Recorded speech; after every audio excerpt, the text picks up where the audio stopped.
চিপোকে বিরাট বল, ধোনির ছত্রছায়ায় চ্যাম্পিয়নের মতোই নেতৃত্বের অভিযান শুরু ঋতুরাজের। ভিডিও শুরু করার আগে আমাদের চ্যানেলটি সাবস্ক্রাইব করে, ভিডিওটিতে লাইক শেয়ার কমেন্ট করে আমাদের সাথেই থাকুন। তিনি আর ক্যাপ্টেন নন, তবে দলে তো তিনি রয়েছেন। তিনিই তো গতবার দলকে চ্যাম্পিয়ন করেছিলেন। শুধু গতবার কেন, পাঁচবার ট্রফি এনে দিয়েছেন। এদিনও সময় অসময়ে হাত নাড়িয়ে, চোখের ইশারায় নেতৃত্বও তো দিলেন।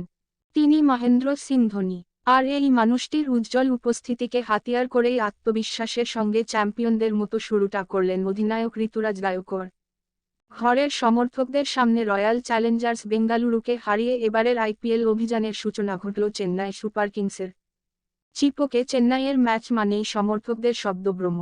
বিপক্ষ যেন সেখানেই হারিয়ে ফেলে অর্ধেক আত্মবিশ্বাস।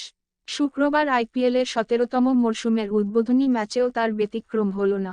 বিরাট কোহলি ক্রিকেট প্রেমীদের যতই চোখের মনি হন না কেন, ধোনির দলের ভক্তদের সামনে তিনি শুধুই প্রতিপক্ষের ব্যাটার।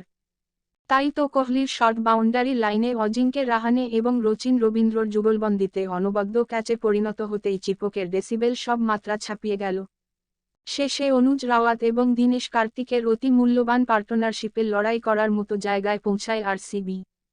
তবে শেষরক্ষা হল না। তবে এদিন শুধু চেন্নাই নয়, বাংলাদেশেও আজ নিঃসন্দেহে অকাল ঈদের খুশি।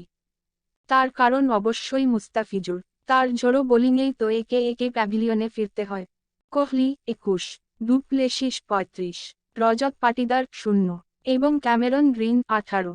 4 ওভারে 29 রান দিয়ে 4টি উইকেট তুলে নেন তিনি। আর বাকি কাজটা সারে শিবম দুবে এবং রবীন্দ্র জাদেজা জুটি। রচিন 37 রানে ফিরে গেলে একটা সময় খানিকটা বেসামাল হয়ে পড়ে চেন্নাই। কিন্তু ইম্প্যাক্ট দুবে ও জাদেজার মার্কাটারি ব্যাটিংয়ে কার্যত হাসতে হাসতে ম্যাচ পকেটে পুরে ফেলে চেন্নাই। তবে চেন্নাই সমর্থকদের আফসোস একটাই, উইকেটকিপার ধোনি 22 গজের পুরনো স্মৃতি ফেরালেও ব্যাট হাতে এদিন আর ধোনি ধামাকা দেখার সুযোগ হল না।